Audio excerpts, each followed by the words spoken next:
de lutte contre les violences faites aux femmes et aux enfants, il y a des femmes qui viennent avec des problèmes pour nous poser comme quoi mon mari ne veut pas que je prenne la pilule. Et on a plusieurs cas comme ça et qui, en fin de compte, aboutissent sur des violences qui sont perpétrées sur la femme. Parce que soit elle est répudiée, parce qu'il dit que c'est Dieu qui donne, c'est lui qui est là, qui veut procréer. Il y en a qui disent, je suis fils unique, je vais avoir vraiment des petits frères, des petites sœurs autour de moi. Donc, nous avons vu qu'il y a des femmes qui se cachent pour aller vers ces cliniques, les cliniques qui sont dans les différents centres de santé, pour pouvoir s'approprier les pilules, ou bien il y a d'autres formes pour qu'elles ne puissent pas faire d'enfants. Oustaz, vous constatez tout de suite que dans la perception, il y a quelques difficultés dans l'acceptation même du planning familial déjà, alors qu'on pensait que c'était un acquis. Ce n'est pas un acquis. En fait, c'est un processus qui mérite d'être suffisamment expliqué. En effet, au niveau en tout cas religieux musulman, l'espacement des naissances n'est pas banni. La limitation des naissances, c'est ça qui pose problème et c'est ça qui n'est pas normal si ça n'obéit pas à un certain nombre de normes. En effet, c'est un débat que nous avons mené au niveau avec l'AIBF, c'est bien ça? Oui, c'est cela. Vous êtes souvent retrouvés en séminaire. En séminaire, et, depuis près d'une vingtaine d'années, on en parle. L'espacement des naissances, parce que la maman a besoin de se reposer, et cela même fait partie des enseignements du Coran. Des enseignements du Coran. L'allaitement pendant 2 ans révolu, pour que l'enfant prenne la substance nutritive nécessaire à partir du sein maternel. Et pendant ce temps, pour ne pas qu'il y ait une accumulation d'enfants, un espacement est possible selon les moyens médicaux nécessaires. Au temps du prophète sallallahu alayhi wa sallam, il se trouvait que les compagnons lui ont posé la question, voilà notre cas, la femme vient d'accoucher, elle peut avoir des rapports intimes, mais il y a le risque de faire des enfants. Mais qu'est-ce que nous faisons lorsqu'on doit arriver au moment de la jouissance et on fait le coït à l'extérieur de l'appareil génital féminin? Il dit, ben, faites-le. Il a donné l'autorisation, mais quoi qu'il en soit, l'enfant qui va vivre, vivra. Parce que, en résumé, cet espacement est acceptable pour la santé de la mère, pour la santé de l'enfant. Et bon, la 3e année, ben, encore on peut mettre en route. Mais dire, je vais être belle, moi j'arrête de faire des enfants. Non, mais l'autre l'a dit, c'est vrai, l'enfant est une richesse. Et je veux faire un enfant, et bien je n'en veux plus. Ce n'est pas seulement en islam, mais d'autres religions ne l'acceptent pas. Donc, de ce point de vue, je crois que le planning familial, s'il est vu sous cet angle, et que ces moyens de planification par pilule ou bien, comment on dirait ça, ça peut être utilisé pour permettre à la femme, si le moyen utilisé ne nuit pas à la santé de la femme, ça peut se faire, là, du point de vue islamique. Mais dire nous espaçons les naissances, oui, mais nous limitons les naissances, cela va contre la volonté de celui qui donne l'enfant. Monsieur Florent, vous avez compris que ce n'est pas accepté entièrement. On continue, il y a beaucoup de philosophie autour, c'est culturel, c'est religieux, c'est tout à la fois. Et lorsque l'AIBF se retrouve dans une telle position, comment est-ce que vous réagissez? Non, les arguments existent. L'imam vient de le dire. Les arguments que vous avancez sur le terrain... Ce qu'il faut dire, c'est que la planification familiale n'est pas nouvelle dans l'existence humaine. Dans nos sociétés, à l'origine, ça existait. Tout à l'heure, l'imam vient de parler du Coran, ce que le prophète disait. Mais après l'accouchement, ce qui s'est passé, c'est que la femme, dans nos traditions, rejoignait sa famille.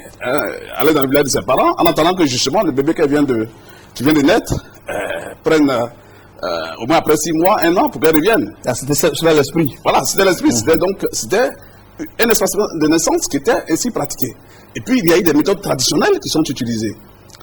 Et naturellement, avec les conséquences, parce que sans dosage, sans être expérimenté véritablement, ça posait des problèmes. Donc aujourd'hui, il existe des méthodes modernes pour dire, et comme le monde l'a dit, il s'agit d'espacer les naissances. Il ne s'agit pas de limiter.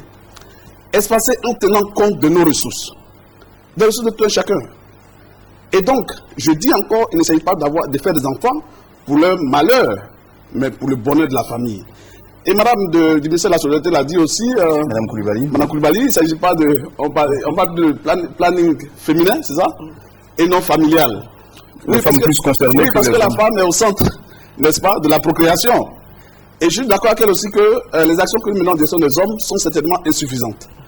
Et les hommes, justement, représentent un obstacle, parfois, à la planification familiale, parce que, comme elle a dit, des maris, des époux viennent menacer des prestataires de santé, des sages-femmes, tout simplement parce qu'elles ont mis leur époux sous contraception. Donc, il y a une action à mener, et c'est pour ça qu'aujourd'hui, on parle de plus en plus d'implication des hommes dans nos projets, dans nos actions. Comment est-ce que vous les impliquez, les hommes? C'est en leur disant quoi de façon concrète? Oui, des stratégies sont en train d'être mises en œuvre. Aujourd'hui, dans certains pays, on a monté ce qu'on appelle l'école des maris.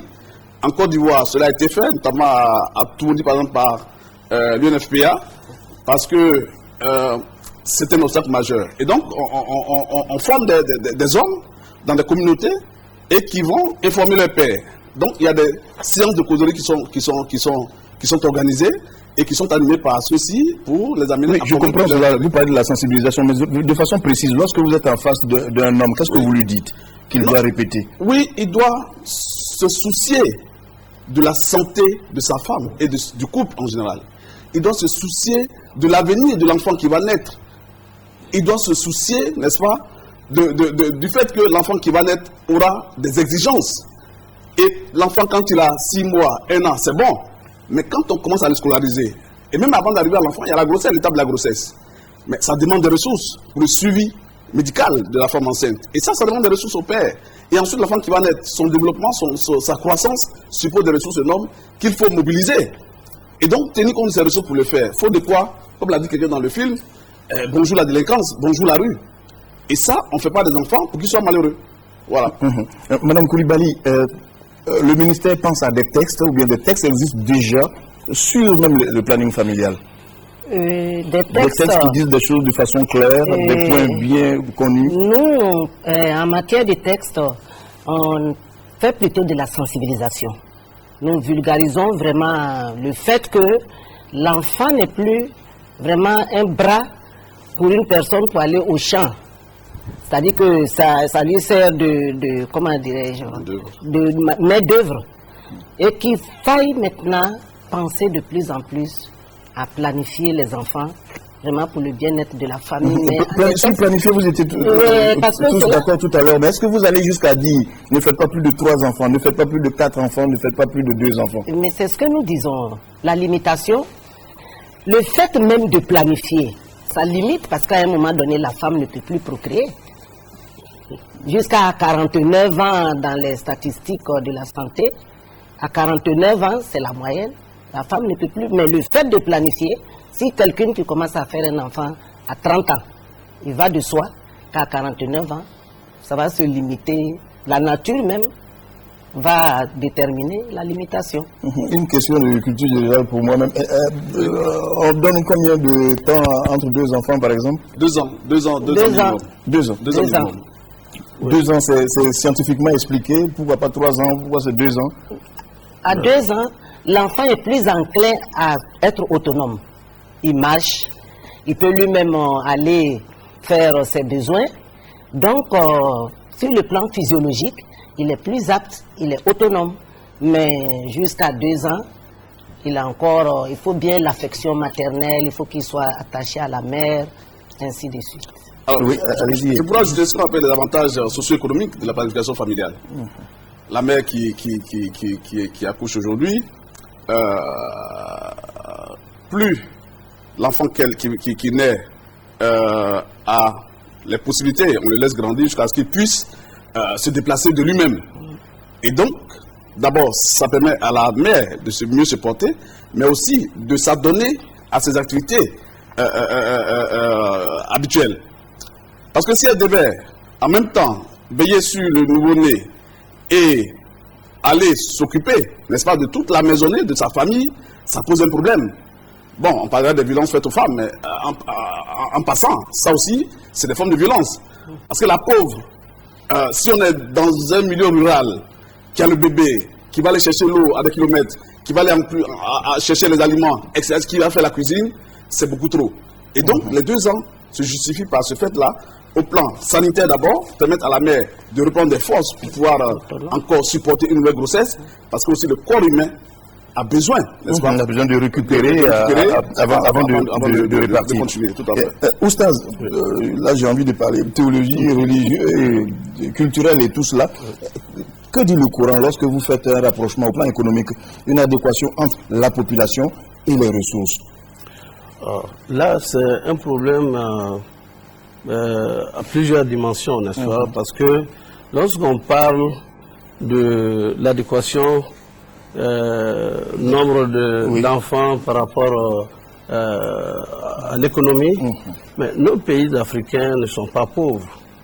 C'est des milliards qui sont partis par le vol, par les tricheries, par les détournements et tout, qui pourraient nous permettre de nourrir nos populations. On n'a pas de problème de démographie galopante en Côte d'Ivoire.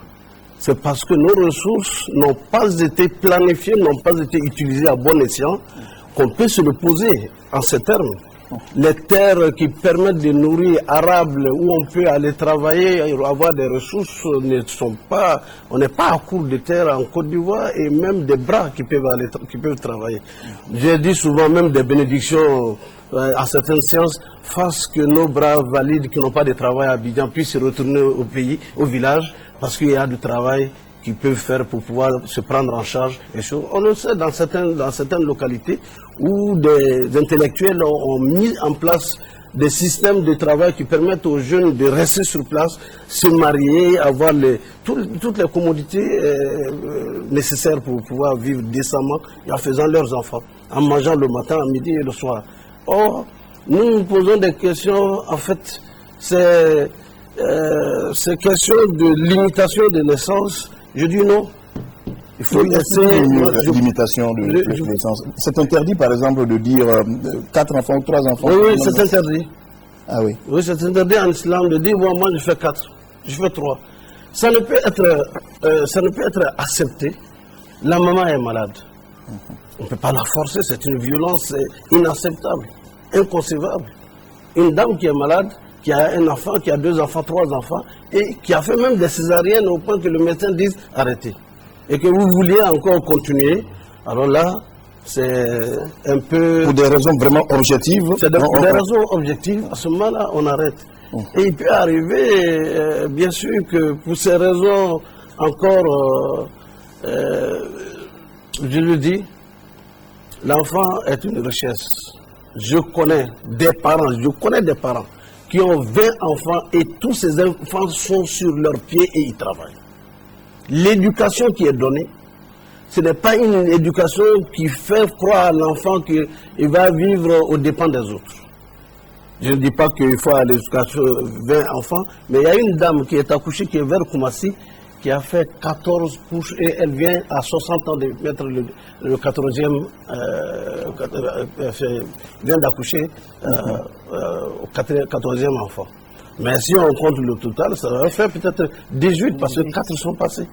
Et là, je dis, je la connais, je l'ai vue, artiste, épanouie, très très très en forme, on dirait une femme de 25 ans, alors qu'elle a 60 ans. Qu'est-ce qu'on fait de notre vie? Et comment on gère notre vie? Je veux des enfants, mais comment je planifie ces enfants? Qu'est-ce que je peux faire pour eux? Qu'est-ce que je dois faire pour ces enfants? C'est de ça qu'il s'agit. Il ne s'agit pas d'une paternité lâche, ou bien une maternité pour la maternité, non. Il y a un objectif. Je veux avoir des enfants qui soient musulmans, ou celui-là qui veut que son enfant soit chrétien, et qui veut que son enfant aille à l'école et qu'il puisse prendre en charge le nécessaire qu'il faut. Je pense que c'est de ça qu'il s'agit. Ce n'est pas comme le malthusianisme qui prônait qu'il faut faire des enfants en fonction des moyens dont on dispose. Ça peut se soutenir. Mais dans notre cas de figure, il est trop tôt de dire Bon, mais une femme, elle fait 4 enfants, elle est fatiguée. Mais ne soyez pas fatiguée à la place de celle qui dit je vais faire des enfants. Très bien, vous avez été compris. Monsieur Florent, y a-t-il un pourcentage aujourd'hui de personnes dites favorables au planning familial? Il y a des chiffres? Non, ce qu'on peut dire, c'est que c'est le taux de prévalence. On peut vérifier cela aussi auprès du ministère. C'est le taux de prévalence contraceptive, c'est-à-dire si on prend 100 couples ou bien 100 femmes, le nombre de personnes qui pratiquent la planification familiale. Donc on est aujourd'hui, pour les méthodes modernes, à 14%. À 14%, toutes méthodes confondues, on tend vers 20%. Donc voilà un peu ce qui pourrait être, n'est-ce pas, une représentation de ce que les populations acceptent, le niveau d'acceptation, n'est-ce pas, de cette méthode. Mais il y a que, en la matière, il y a des défis. Et on parle dans le domaine de ce qu'on appelle des besoins non satisfaits en matière de planification familiale. Ça veut dire quoi? Il existe des couples, des femmes qui veulent effectivement adopter la planification familiale, mais qui n'en ont ni les moyens, ou alors les services n'existent pas là où ces personnes veulent les avoir. Et donc c'est le défi à relever, et c'est pour ça que l'État de Côte d'Ivoire, à travers la direction, la coordination du programme national de santé de la Révolution, et l'AIBF et les autres partenaires, notamment l'AIMAS, etc., se battent justement pour faire en sorte que les services soient disponibles dans tous les centres de santé de Côte d'Ivoire et que partout où besoin est, on puisse justement se procurer ces services. Alors tout à l'heure, vous avez demandé à madame la loi en matière de... Oui, existe-t-il des tests ou bien des tests en vue? Non, il y a des tests en vue, notamment la loi sur la santé de la reproduction qui est élaborée depuis des années, mais qui malheureusement n'est pas encore arrivé sur le bureau, sur la table de l'hémicycle pour être validé, adopté et que cela soit un document qui existe. Mais en gros, qu'est-ce qu'elle dit cette loi? Cette loi permet de lever certaines barrières juridiques à l'adoption, à l'application, enfin au travail même dans le domaine. Parce que en la matière, c'est parce que certaines choses sont tolérées par l'État de Côte d'Ivoire. Sinon, en réalité, il existe encore dans ce pays ce qu'on appelle la loi de 1920 de la France qui n'autorise pas toujours la contraception. Mais avec justement la réalité des choses, on a avancé, on a mené des plaidoyers de sorte que l'État s'est montré favorable pour la planification familiale. Mais il reste encore des défis à relever, notamment l'adoption d'une loi véritable qui encadre tout ce processus pour qu'on arrive à des meilleurs résultats. Madame Koulibaly, je ne sais pas si je me trompe de mon constat, malgré la planification familiale dont on parle, est-ce qu'il n'y a pas de plus en plus de grossesses précoces? On a l'impression que les femmes sont de plus en plus jeunes. Oui, les femmes sont de plus en plus jeunes. Est-ce que ça ne récupère pas ce qu'on veut rattraper? On a envie de faire moins d'enfants, mais c'est de plus en plus jeune qu'on en fait. À ce niveau, il faut parler quand même du côté des parents. Parce que le sexe étant tabou, il faut véritablement qu'il y ait une éducation sexuelle au niveau des enfants. Or, cela n'existe pas.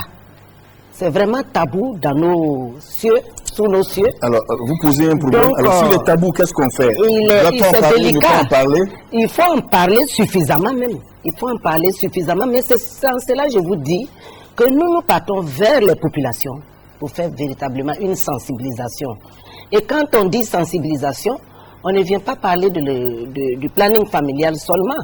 Quand on commence à parler de planning familial, il faut bien parler de l'éducation sexuelle. Si on ne parle pas d'éducation sexuelle, on ne peut pas vraiment aller vers le planning familial.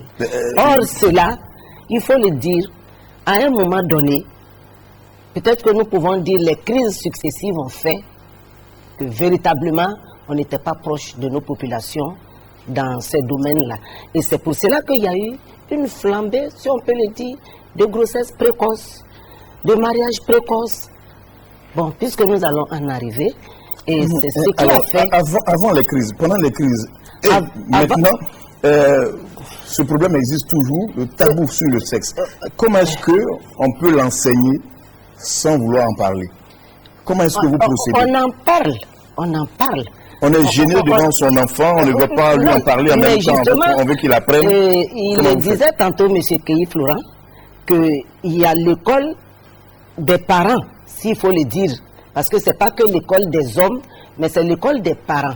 C'est à ce niveau que nous parlons de l'éducation sexuelle pour que les parents puissent en parler. Ah, mais je vous assure que ça ne règle pas le problème encore parce que les parents le savent très bien. Mais comment le dit, votre réponse et puis Oustaz aux enfants, comment le dire? Il faut dire que c'est au niveau de l'école que nous devons en parler parce que force est de reconnaître que nous avons au moins une soixantaine de personnes qui sont analphabètes. Si on prend les statistiques, il y a 60% d'analphabètes. Et puis, la pauvreté, encore. Il n'a pas fini d'aller chercher de quoi se nourrir ses enfants pour venir les réunir pour parler d'éducation sexuelle. Donc maintenant, nous sommes en train de tendre dans la sensibilisation pour qu'il y ait une reconversion des mentalités au niveau des parents, qu'ils en parlent suffisamment avec les enfants et que l'école puisse inclure cela dans leur curricula de formation. Oustaz, c'est une question gênante pour toutes les familles, j'ai envie de dire, au plan culturel, alors que nous pensons qu'on devait en parler sans tabou. Qu'est-ce qu'on dit à sa petite fille, à son petit garçon, quand on veut lui parler sexualité? Oui, il est nécessaire qu'on parle de sexualité depuis le bas âge aux enfants. Je me souviens que le bas âge, vous pensez à quel âge déjà? Je pense à l'âge de 10 ans, même de 8 ans. On peut parler. L'enfant pose des questions sur tout. Oui. L'enfant pose des questions pour tout. Il faut que la mère soit mère et qu'elle soit là pour écouter son enfant. Maman, qu'est-ce que c'est ça? C'est ce qu'on appelle ton sexe. Et sa fonction est procréative. C'est avec ça que tu feras des enfants comme tu feras. Tu vas faire des enfants qui seront grands. Et toi, tu seras grande pour moi un jour.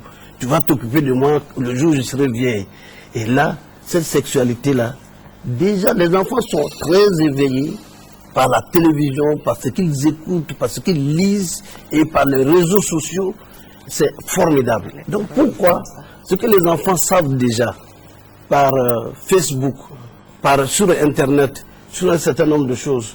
Ma petite fille, lorsqu'elle a vu, elle voulait créer un système sur l'ordinateur. On a dit qu'un enfant de tel âge ne peut pas le faire. Elle a mis un âge de 45 ans. Et pour contourner l'obstacle. Pour contourner l'obstacle. Elle dit, tu as fait ça? Oui, j'ai créé, et puis bon, voilà, je suis sur le réseau. Il dit, mais ce réseau, ce qu'il y a dedans, est-ce que tu sais? Il dit, mais c'est pourquoi je veux savoir. L'enfant vous raisonne. Et donc, il faut raisonner avec l'enfant. Lui apprendre les fonctions récréatives du sexe, mais les fonctions également procréatives du lait, dont l'objectif premier est procréatif. Ensuite, il y a un ami qui nous entretenait, un théologien qui nous entretenait un jour, il dit non, mais il faut faire de l'éducation sexuelle, même avec les jeunes garçons. Lui dit, tu sais pourquoi tu portes caleçon? Pour protéger ce monsieur-là. Il peut être bon, mais il peut être dangereux aussi. Ton truc là, lequel tu portes, pourquoi tu portes un caleçon? C'est pour protéger ça. Ça ne doit pas aller n'importe où. On doit l'utiliser dans ce sens, dans ce sens, dans ce sens, dans ce sens. Et en plus, lorsque nous de façon imagée, mais éducative. Éducative. Et lorsque nous parlons aux jeunes, nous leur disons, mais vous êtes des hommes, et des hommes de demain. Si vous détruisez la vie de ces jeunes filles, nous en avons eu combien à Abidjan qui ont connu un cas de grossesse de plus de 20 000 en une année scolaire. On leur pose la question, toi tu aimerais que ta soeur soit dans le même ordre d'idées et qui gâche sa vie de cette façon? Mais c'est un homme qui va le faire. Est-ce que tu participerais à ce désordre? Ainsi, chacun doit pouvoir parler dans sa mosquée de sexualité et que cela ne fasse pas l'objet de timidité et de honte. Puisque les enfants le savent, il faut les orienter, il faut les aider et s'adresser à leur cœur et à leur raison. Je pense que cela favoriserait l'éclosion d'une jeunesse plus responsable. Et nous le disons même de l'autre côté, une responsable consciente et responsable. Et c'est de ça qu'il s'agit. Il ne s'agit pas de dire oui, nos traditions disent, mais les traditions ne sont plus ce qu'elles étaient. Au village, on dit le monde est devenu un village planétaire. Les traditions évoluent. Même les traditions peuvent évoluer. Il y en a qui restent statiques, mais qu'il faut changer, mais d'autres qui sont positives, qu'il faut maintenir. Il y en a qui évoluent plus vite. Moi, je voudrais ajouter que les médias aussi doivent nous accompagner. Les ministères, les organisations de la société civile, parce qu'au jour d'aujourd'hui, les gens sont plus enclins à regarder la télévision, à aller sur les réseaux sociaux. Je pense que les médias doivent nous aider également. Parce que les médias le feront toujours, comme aujourd'hui par exemple. Oui. Voilà. Monsieur Florent, de façon générale, vous pensez qu'aujourd'hui la Côte d'Ivoire est en train d'atteindre son objectif lorsqu'on parle du planning familial? Nous sommes sur la voie. Nous sommes sur la voie. Et comme je l'ai dit, il y a des défis. Vous avancez au rythme que vous souhaiteriez, non? Non, pas au rythme que nous souhaiterions. Là, nous avons élaboré en 2012 un plan stratégique, exclusivement planification familiale, donc avec le ministère de la Santé, qui couvre la période 2012-2015. Et on projette d'atteindre au terme de 2015, qui coïncide avec le thème des objectifs du millénaire pour le développement, d'atteindre un chiffre de 30% en taux de prévalence contraceptive. On est à 14%, mais on va passer à 30%. Donc il y a des défis. Il faut, comme je l'ai dit, de façon, avec toutes les énergies possibles, avec toutes les organisations du domaine, faire en sorte de rendre disponibiliser les services. Et puis, au plan de l'école, au plan des jeunes, on l'a dit, c'est déplorable qu'aujourd'hui, les grossesses en milieu scolaire deviennent vraiment un phénomène assez difficile et regrettable pour les gouvernants et même pour les parents. Et ça, c'est un problème. Et c'est pour ça que je crois que l'UNFP, avec le ministère de l'Éducation nationale, sont en train de développer un programme pour intégrer justement l'éducation à la sexuelle, n'est-ce pas, dans les programmes de formation, pour que l'enfant déjà, dès le primaire, comme le disait l'imam, apprenne les notions des organes de reproduction et leurs fonctions, surtout, pour ne pas tomber, n'est-ce pas, dans les travers que nous connaissons. Mais il y a aussi cette situation de crise économique et politique. Il y a cette pauvreté qui fait aujourd'hui que beaucoup de parents ont démissionné. Ont démissionné devant le suivi, devant l'éducation de leurs enfants. Alors, monsieur et madame sortent le matin, bon, aussi la modernisation, tout le monde part, on rentre à 20h, 21h, l'enfant ne sait pas qui s'est occupé de lui, la servante, etc. Les enfants sont aujourd'hui ouverts sur le monde avec les NTIC, etc.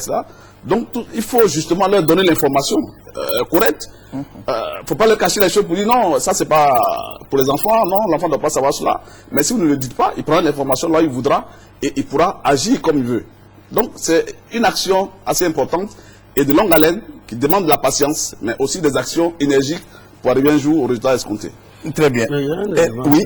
J'aimerais ajouter à cela parce que la population enseignante devient très jeune.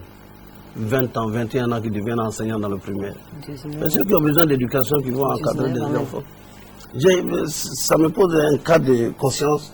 Qu'est-ce que ces enfants de 20 ans, 21 ans, qui vont enseigner les enfants du primaire, qui ont pratiquement le même âge que peuvent donner à peu près, qui ont le même âge. Il y en a qui ont 16 ans au CM2, bon, ça se rajeunit aussi bien sûr, mais il aurait été intéressant de confier l'éducation des bases à ceux qui ont une certaine maturité déjà dans les choses.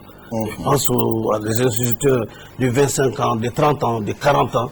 Et nous savons comment nous avons été éduqués. Aujourd'hui, on fait plutôt manger que d'éduquer. On fait on fait manger, on nourrit, mais on éduque de moins en moins. Or, celui qui n'a pas ne peut pas donner. On ne donne pas ce qu'on n'a pas. Absolument. Ça, c'est une inquiétude quand même qu'il faut, dont on doit tenir compte au niveau des ministères de l'enseignement. Vous nous donnez l'occasion de penser à un autre sujet plus tard. On vous rappellera certainement sur ce plateau. Et maintenant, que dites-vous? Les avortements sont interdits en Côte d'Ivoire selon nos textes. C'est assez formel. Mais vous et moi, nous le savons très bien. Ils continuent de façon clandestine. Et pourquoi? Et que doit-on faire? Patrice Kouakou. En Côte d'Ivoire, pour ce qui concerne les avortements à risque, 543 décès maternels sont enregistrés. Il est décidé pour des raisons non médicales dans un cadre légal. Lorsque l'avortement est pratiqué en dehors des conditions fixées par la loi, on parle d'avortement clandestin. L'avortement spontané peut se produire du fait d'un problème physiologique ou si la mère a des problèmes de santé. C'est compte tenu de la pauvreté, la misère qui sévit actuellement, qui fait que certaines jeunes filles et certaines grandes personnes se laissent distraire par ces genres de méfaits-là. C'est avant, nos parents ne nous expliquaient pas ce que ça causait. Mais maintenant, avec la science, avec les études, même si tu n'es pas là à l'école, tu sais que l'avortement, ce n'est pas une bonne chose. Si à ce après l'avortement, c'est qu'il y a... Ils sont d'accord pour ça. Les jeunes filles ou bien les femmes qui font l'avortement vont dans les cliniques où elles peuvent recevoir les soins adéquats. Souvent, il y a des complications et souvent même, ça va jusqu'à même souvent, même elles ne peuvent plus avoir d'enfants. Plusieurs religions condamnent l'avortement. Il est souvent utilisé comme une forme de contrôle de naissance par plusieurs femmes. Pour éviter l'avortement, il y a des contraceptions, il y a la méthode contraceptive. Bon, il y a tellement de choses aujourd'hui. La médecine a évolué. Il faut utiliser des préservatifs ou bien s'abstenir carrément. Il faut sensibiliser la population, leur expliquer le danger de l'avortement. Il faut aussi sensibiliser les parents et puis comme on appelle les mères de famille pour ne pas que leur enfant puisse se laisser, tomber dans ce genre de piège. Personne n'est autorisé à arrêter la vie de l'être humain qui grandit. Les hommes peuvent légaliser l'avortement, mais il ne sera jamais légal devant les lois divines. Voilà, après ce commentaire inspiré de Abou Sanogo, M. Florent Keï, l'avortement, tout le monde en parle, mais je pense que c'est assez difficile à définir quand on n'est pas spécialiste en la matière. C'est quoi l'avortement? Non, oui, merci. C'est vrai qu'on n'est pas médecin. Nous, on n'est pas médecin. On gère les programmes de santé sans être médecin. Mais c'est l'interruption d'une grossesse à un certain âge aussi. Ça aussi, il faut le dire. Mais il y en a deux types. L'interruption peut être spontanée. Donc, c'est pas de la faute. C'est pas voulu par celle-même qui porte la grossesse. Et des suites d'un problème de santé. Ça peut être spontané, mais il peut être voulu. Parce que soit on ne désire pas la grossesse, soit pour plusieurs raisons que nous pourrons évoquer.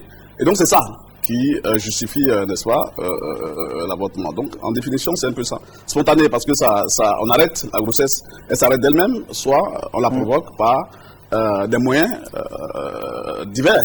Et puis bon, voilà. On en parle beaucoup ces temps-ci en Côte d'Ivoire parce que le phénomène va crescendo. Mais oui. Les explications, c'est quoi? Oui, alors, pour dire que le phénomène va grandissant, il faut se référer aux chiffres. Parce que l'AIBF, en 2007, a réalisé une étude au niveau national qui a donné des résultats. Et ces chiffres indiquent clairement que nous avons aujourd'hui un taux de prévalence en matière d'avortement qui est de 41,5%. 41,5%. Voilà, près de 42%. Si on prend 100 femmes, il y a au moins une sur deux, j'allais dire. Sur 100 femmes, il y a 41, 42, comme il n'y a pas de demi-personnes. Donc 42 femmes, au moins, font un avortement dans leur vie. C'est énorme. Et poursuivant, n'est-ce pas, son action de recherche, n'est-ce pas, pour avoir les arguments à mettre devant l'autorité, l'AIBF a initié une seconde recherche, une seconde étude pour laquelle le lancement, si vous voulez, la restitution des résultats a été faite récemment, il y a 2 jours, et qui a montré que, effectivement, les avortements entraînent des décès des femmes dans nos hôpitaux. L'étude a été menée dans 15 établissements sanitaires de Côte d'Ivoire, les CHR, les hôpitaux régionaux et les 3 CHU de Côte d'Ivoire, et ça a donné un résultat qui tourne autour de 3%, un peu plus de 3% des décès maternels dans ces établissements sanitaires sont liés aux avortements à risque. Les 3 femmes meurent sur 100, c'est trop. C'est beaucoup trop, beaucoup trop. Parce que quand on voit peut-être 3%, ça n'allait de rien. Mais les 3% peuvent être dans votre famille, peut être votre soeur, votre mère, votre tante, etc. Donc le phénomène est inquiétant. Et tout à l'heure, d'entrée, je disais que les chiffres que nous avons en termes de mortalité maternelle sont énormes. En 2005, on parlait de 543 décès maternels pour 100 000 naissances vivantes. L'enquête démographique et de santé qui a été réalisée jusqu'en 2012 a montré que nous sommes aujourd'hui à 614 décès maternels pour 100 000 naissances vivantes. Et dans ces chiffres, il y a une bonne partie, n'est-ce pas, qui est liée aux avortements à risque. Donc voici le tableau tel qu'il se présente aujourd'hui dans notre pays. Voilà. Il n'est pas beau du tout ce tableau, Oustaz. À votre avis, comment est-ce qu'il faut freiner la chose? Comment il faut freiner? Je ne saurais trouver l'argument, disons, systématique pour dire, bon, voilà ce qu'il faut faire, ce qu'il faut faire. Mais je prends toujours un cas d'espèce.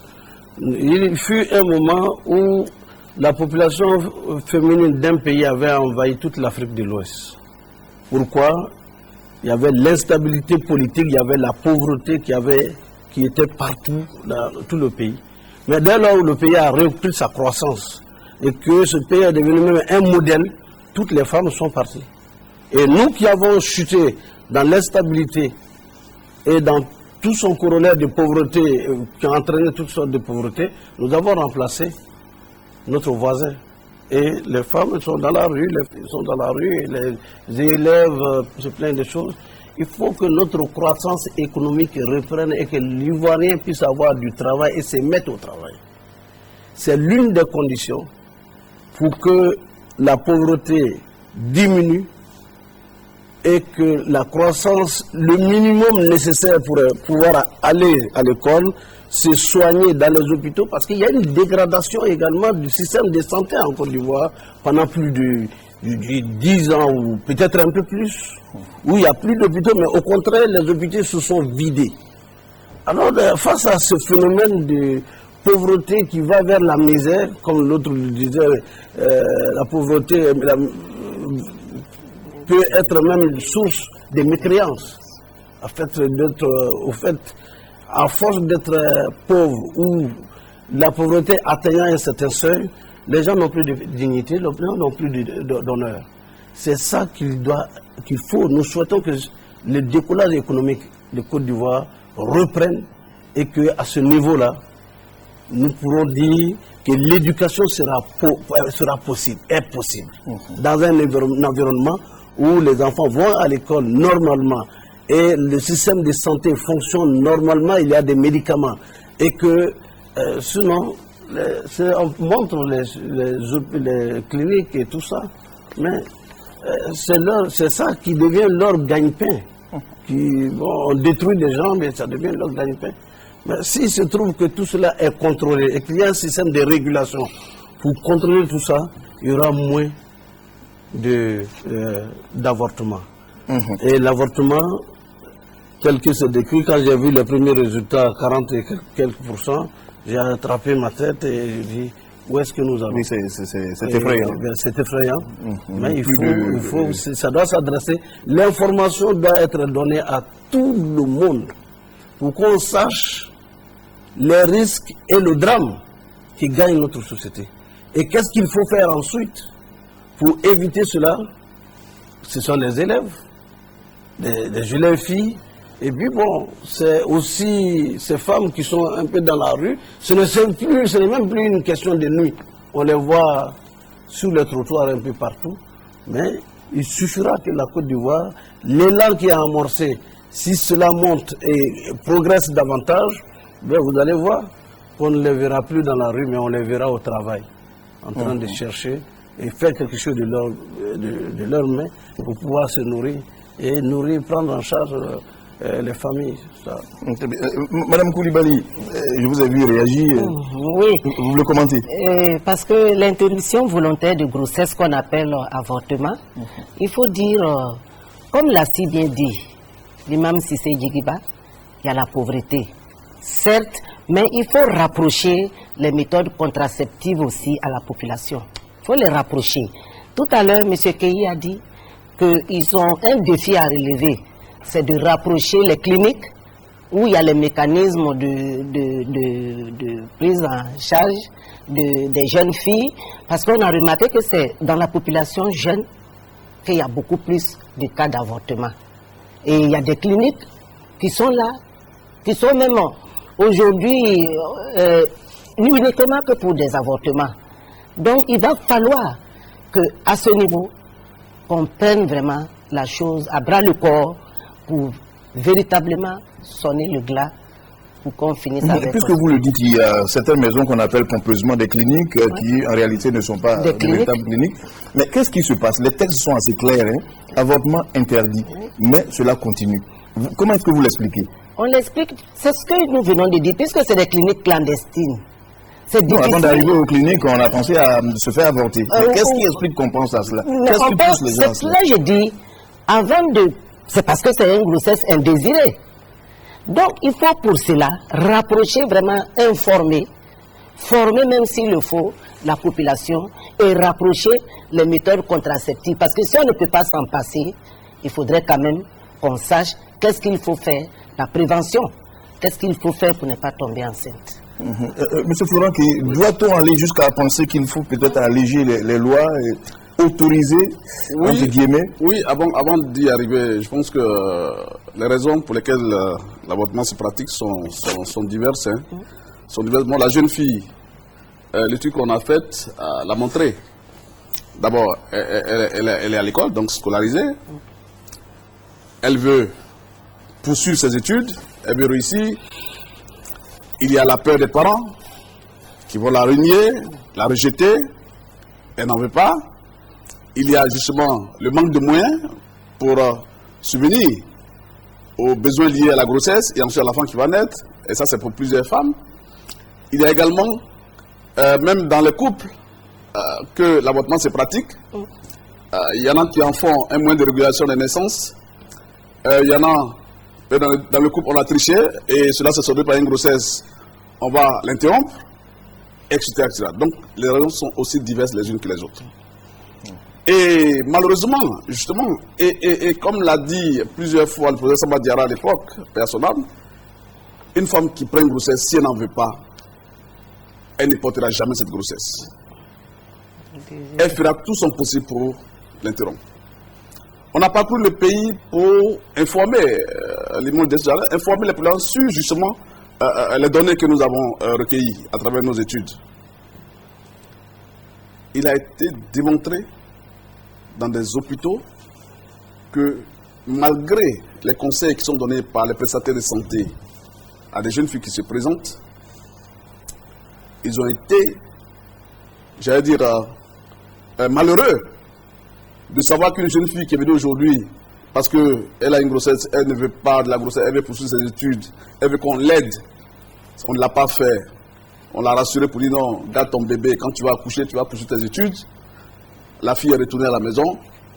Et le lendemain, elle est revenue dans un état irrécupérable. De sorte que la mort dans l'âme, elle rend l'âme et on l'a conduit à la morgue.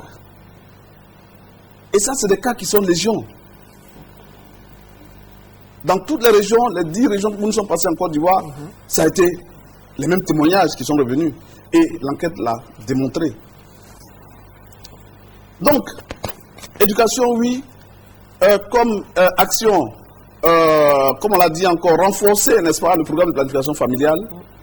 Beaucoup de sensibilisation, beaucoup d'actions dans ce genre.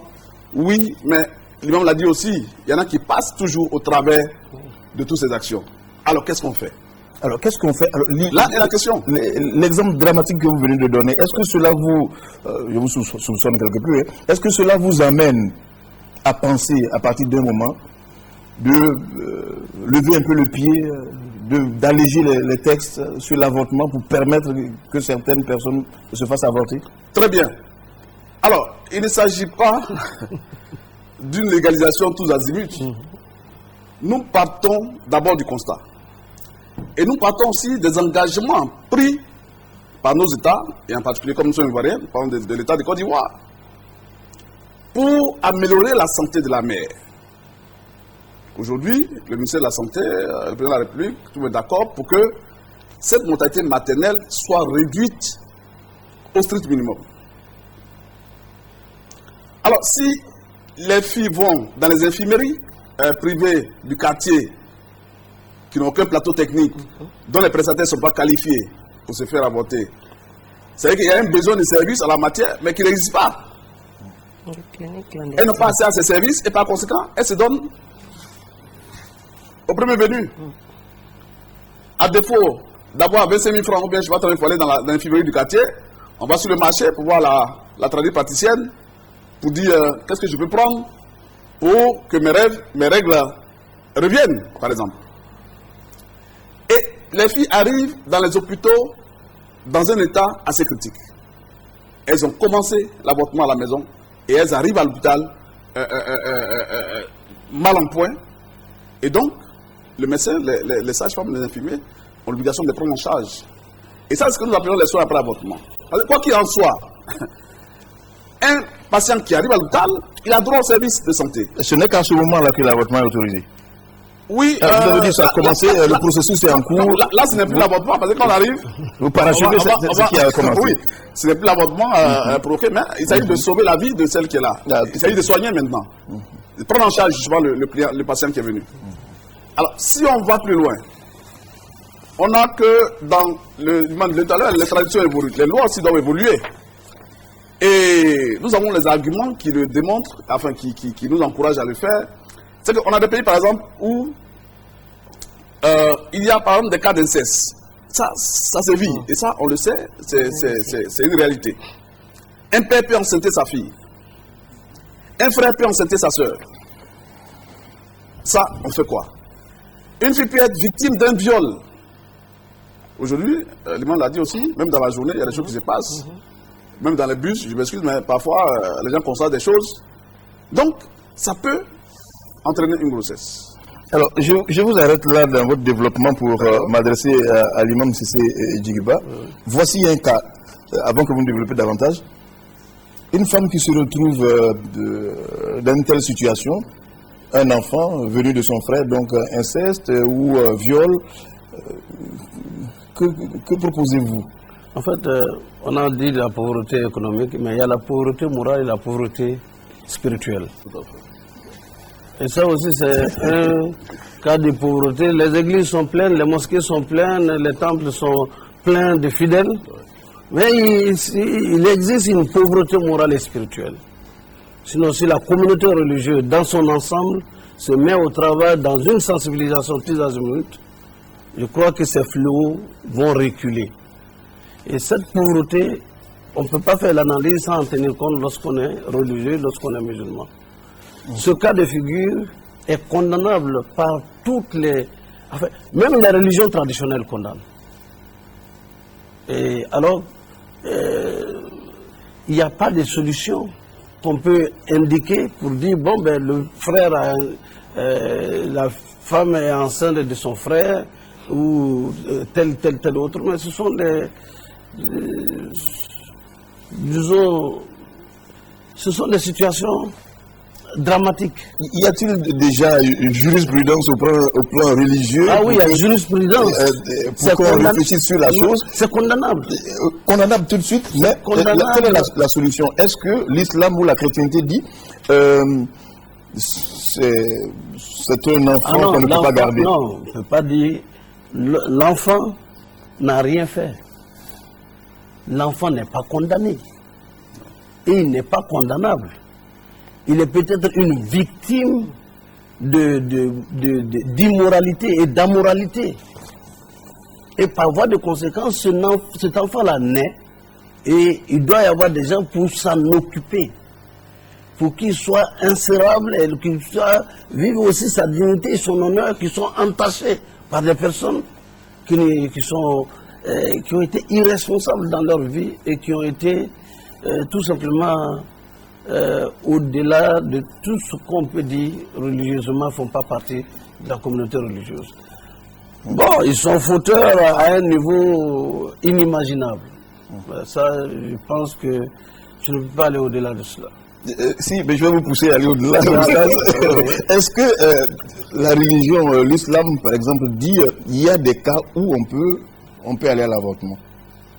Oui, il y en a. Quels peuvent être ces cas? Ce cas, il est établi par un gynécologue obstétricien suite de plusieurs cas de césarienne. Cette dame ne doit plus faire d'enfant. Si elle fait des enfants, alors de deux choses l'une. Ou bien l'enfant reste, ou bien elle reste. En tout cas, il y en a un qui va partir. Il faut sauver l'arbre. Et à ce moment-là, le fruit qui n'est pas encore mûr, le faire passer. C'est le moindre mal. Il peut se trouver également qu'une mère soit face à un danger de mort alors qu'elle est en état de grossesse. Elle est exposée, sa vie doit être sauvée. Ça, c'est l'avis des jurisconsultes sur la question.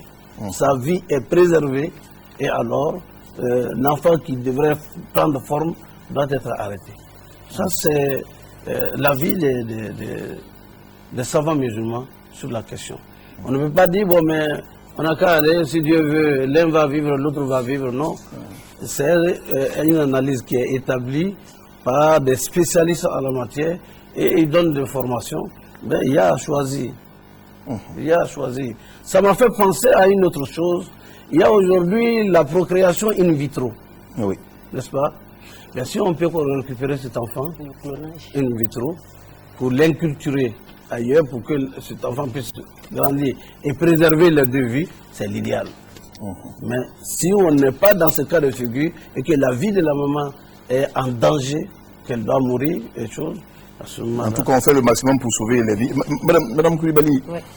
Les prises en charge au niveau du ministère, qu'est-ce que vous dites exactement lorsque de jeunes filles se retrouvent dans ces situations-là? Qu'elles ont des bébés déjà? Oui. Ben, ça dépend. Ça dépend, puisque souvent même on retrouve des enfants dans la rue, des bébés qui sont jetés, abandonnés. C'est pour cela que nous avons des structures telles que les pouponnières et puis les crèches, pour que lorsqu'elle vient elle-même, d'elle-même, dans une pouponnière pour déposer, mais il n'y a pas de problème. Même la semaine dernière, il y a une fille de la rue, en quelque sorte, qui s'adonne à la prostitution, qui a déposé son bébé chez ses pères et qui a disparu dans la nature. On a été interpellés, le ministère a été interpellé, nous avons recueilli ce bébé et avec la police, nous sommes allés déposer dans la pouponnière. C'est pour ça qu'il y a ces structures de prise en charge pour qu'au moins les enfants abandonnés, indésirables, puissent trouver un cocon familial pour s'épanouir. Mais jusqu'à présent, est-ce que la loi sur l'avortement qui dit formellement non, est-ce que vous ne la trouvez pas trop rigide ou bien il y a du travail là-dessus, il y a des réflexions? Mais c'est tout comme la loi sur la mutilation génitale féminine. Ces lois, il faut à un moment donné, nous devons revisiter les textes. Il y a la réforme de la justice qui est en cours. Moi, je pense que les textes sont en train d'être revus, d'être restaurés, d'être nettoyés, pour qu'on puisse, puisque le monde évolue. Nous sommes dans un monde qu'il faut dire planétaire et un monde de globalisation, de modernisation. C'est tout comme, on peut dire, le Nouveau Testament et l'Ancien Testament. À partir de cet instant, les hommes également évoluent. On parle du mariage pour tous, qui n'existait pas à un moment donné. Donc, les textes aussi sont en train d'être revus, restaurés. Réellement, Mme Koulibaly, je voudrais le dire, sur l'avortement, on constate que le soin après l'avortement, ce n'est pas systématique. Et pourtant, c'est ce qui est dit. Nous avons jeté un œil dans les textes, quelque part, c'est dit avortement interdit, mais en même temps, on dit systématiquement, les personnes qui sont en difficulté, il faut les soutenir, mais sur le terrain, ce n'est pas la réalité. Mais l'avortement, qu'est-ce que ça fait? C'est des infections qu'on prévient comme toute infection que la femme connaît. Donc, s'il y a des médicaments, ils vont qu'elle a avorté normalement, ou bien ça a été fait parce qu'elle est malade ou suite à des conséquences. Moi, je pense qu'on s'occupe d'elle. On s'occupe d'elle et les médicaments sont donnés normalement, puisque c'est une vie humaine. On ne peut pas quand même la laisser mourir par les infections dues aux avortements. Monsieur Florent, souvent vous êtes confronté à ce problème-là? Non, à ce niveau-là, ce n'est pas un des problème... jeunes filles qui sont rejetées, que personne ne veut sauver véritablement? Non, nous n'avons pas ces cas. Mais ce que je peux dire, c'est qu'on n'a pas une limite juridique au niveau de la prise en charge de ces cas-là. Je me souviens encore, le professeur Badiara disait, même quand vous attrapez un voleur, en voulant le prendre, qu'on le blesse, on le tire dans les jambes, on va le soigner d'abord à l'hôpital avant d'aller l'enfermer. Donc, même si le fait d'avoir tenté, parce qu'effectivement la loi, le code pénal, les articles 10, sont assez formels.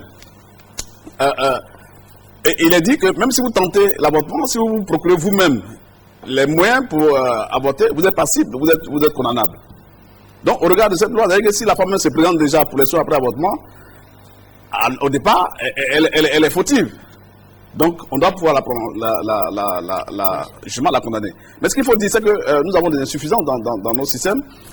Ces soins-là, c'est vrai que l'État de Côte d'Ivoire, le ministère de la Santé, dans une circulaire parlant des SONU, des soins obstétrico-néonataux d'urgence, a voulu que ces soins soient pris en charge, pendant que ces filles-là soient prises en charge quand elles arrivent au centre. Mais aujourd'hui, le problème, c'est que on ne retrouve pas tous ces services partout, dans tous les centres. Parce que la limite, c'est au niveau d'abord du personnel qui n'est pas toujours formé à offrir ces services-là. Il n'y a pas tout l'équipement nécessaire. Il n'y a pas également les médicaments qu'il faut. Donc, c'est sur ce plan que nous agissons. D'abord, former le personnel et mettre à disposition les équipements nécessaires et le matériel pour pouvoir assurer la prise en charge. Donc, c'est cela. Et l'autre chose qui dit que l'avortement est autorisé, quand même, il y a une ouverture. Quand la vie de la mère est en danger, ok. Mais nous disons, dans tous les centres de santé de Côte d'Ivoire, il y a combien de centres qui sont à même d'offrir ces services au regard de la loi, de ce qui existe, en respect de la loi qui existe. Il n'y en a pas suffisamment. Il n'y en a pas suffisamment. Généralement, c'est des hôpitaux généraux qui ont un plateau technique assez important. C'est les CHR. Et encore là, ce n'est pas toujours traité comme des urgences. Et donc, dans tous ces centres de santé, avec ces femmes qui sont dans cette situation, et même pour des avortements spontanés, la prise en charge devient problématique. Si dans le centre de santé, le médecin ou bien la sage-femme qui est là n'a pas le minimum pour prendre en charge cette femme qui a eu un avortement spontané, ben, elle peut en mourir. Donc, il faut travailler à cela. C'est vrai, la loi est là. Nous travaillons à ce que les gens aient une meilleure compréhension de ce qui existe. Qu'on ait une meilleure compréhension des obstacles que la loi pose dans la prise en charge de ces cas. Et comme elle a dit, tant mieux si les lois sont en train de les refuser, mais il faut qu'on intègre justement ces éléments pour ne pas que la loi soit l'une des causes de l'augmentation des décès maternels dans notre pays. Donc voilà un peu le débat que nous faisons. Très bien. On va continuer sur le troisième sous-thème avec Herman Miami. On verra maintenant que les violences sur les gens continuent. Les femmes en souffrent, les enfants aussi, les hommes n'y échappent pas. Et de plus en plus, on parle des homosexuels. Et même les Nations Unies ont levé le ton à leur profit. Sont classées violences basées sur le genre, toute forme d'agression sur les femmes, les enfants et même les hommes. Ces agressions sont d'ordre psychologique, physique, sexuel, corporel et moral. Mais les violences les plus récurrentes et qui font très souvent l'objet des réactions sont les violences physiques, corporelles et sexuelles. En ville, tout comme dans les zones rurales, il est loisible de voir des couples s'entre-déchirer pour des incompréhensions. C'est manque de communication. Parce qu'aujourd'hui, lorsqu'un homme vit avec une femme, ou bien lorsqu'une femme vit avec un homme, ces deux personnes ils doivent communiquer. Bon, s'il y a manque de communication dans un couple, bon, il va avoir des altercations jusqu'à ce qu'on en arrive là. Un homme, quand il est blessé moralement, surtout devant les autres, il a tendance à réagir. Mais je pense que ce n'est pas une raison. Quand tu penses à ta maman, tu essaies de mettre balle à terre. Tu essaies de mettre balle à terre, puis comprendre que la femme elle est comme ça, puis ça roule quoi. Souvent la femme ne respecte pas son homme. Ou bien soit l'homme sort trop pour laisser sa femme. Soit l'homme, le jour de son repos, il prend son temps pour se promener en disant que non, je mets au bureau, mais soit il y a des papiers à signer, et puis il est chez sa copine. Or que pourtant, la femme aussi, souvent, elle a besoin de son homme pour rester à la maison avec lui. Les couples de maintenant, ils ne prennent pas exemple sur les parents d'avant. Les parents d'avant avaient beaucoup de communication, il y avait le respect. La femme, elle était soumise à son homme. Et l'homme ne portait pas la main à la femme. Mais de nos jours, je pense bien que la jeunesse d'aujourd'hui, franchement dit, on ne fait rien pour ça. Tous sont unanimes. Le manque de communication est la principale cause des conflits dans les foyers. Alors que faire donc pour les éviter? Il faut qu'il y ait la soumission, de part et d'autre. Il faut que l'homme comprenne sa femme, il faut que la femme comprenne l'homme. Et je pense que ça serait fin. Ça dépend des couples parce que chaque couple a son secret. Il faut essayer de ramener les deux, les faire asseoir et puis bon, dire à la femme ce qu'elle doit faire, comme j'ai dit. C'est-à-dire, elle a son devoir et puis elle a ses droits. À l'homme aussi, ses devoirs et ses droits pour dire qu'il y a une juridiction aussi qui est là. Je pense qu'il faut une prise en charge psychologique. Voir des psychiatres pour comprendre vraiment pourquoi ils se comportent comme ça avec les femmes. Il y a la tolérance, essayer de comprendre l'autre, essayer aussi trouver un compromis. Ce que monsieur ne veut pas que madame fasse, il faut que madame respecte. Ce que la femme aussi ne veut pas que monsieur fasse, il faut que le monsieur respecte cela. En Côte d'Ivoire, les violences basées sur le genre touchent actuellement 23% de la gente féminine, un taux qui interpelle les autorités. Elles s'engagent donc à corser les actions de lutte contre les violences basées sur le genre. Un engagement matérialisé par la création en 2000 d'un comité national de lutte contre les violences faites aux femmes. Madame Koulibaly, est-ce que notre société est de plus en plus violente? Est-ce que les hommes sont plus violents? Est-ce que les femmes sont plus violentes? Qui des deux est plus violent? Là, c'est une question. La violence basée sur le genre, qu'est-ce que c'est? C'est des actes nuisibles. Nuisibles, et il y a une situation de dominant-dominé. Des actes nuisibles qu'on exerce sur son prochain, sur une personne, contre sa volonté. Donc là, vous voyez que quand on parle de c'est les hommes qui sont plus violents que les femmes, c'est les femmes qui sont plus violentes que les hommes. Mais quand on prend les statistiques, quand on prend les chiffres, on voit que c'est les femmes le plus souvent sur lesquelles les violences sont perpétrées. Parce que quand on regarde même la typologie des violences, la polygamie, prenons le mariage. Ça fait partie des violences. C'est une violence basée sur le genre. Un homme est là, il prend 4 femmes. Vous ne pouvez pas les aimer de la même manière. Et lorsque vous venez me courtiser, vous avez un certain comportement. Vous avez une façon de faire, une manière de faire. Et que cela change du jour au lendemain. Parce que je suis fatigué, je viens du travail. C'est la femme seule au foyer pratiquement qui fait tout. Elle vient du travail pendant que monsieur est là, il prend le journal, il lit. Tu finis de faire tout, tu t'occupes des enfants. Et le soir, fatigué, on veut encore que vous veniez pour accomplir vos devoirs conjugaux. Lorsque elle dit je suis fatiguée, cela entraîne des bagarres, ou bien il se fâche. Comme toi, tu ne peux plus remplir tes devoirs conjugaux, je vais aller épouser une autre. Ainsi de suite. Ainsi de suite. Donc, à ce niveau, les femmes en souffrent. Et quand on parle de violence basée sur le genre, ce n'est pas les hommes seulement qui font sur les femmes. Il y a homme-homme, il y a femme-femme. Mais, quand les statistiques, parce que quand on parle de violences sexuelles, les viols, c'est les femmes qui sont les plus touchées. Prenez de décembre à janvier, de janvier à décembre 2013, le groupe que nous constituons,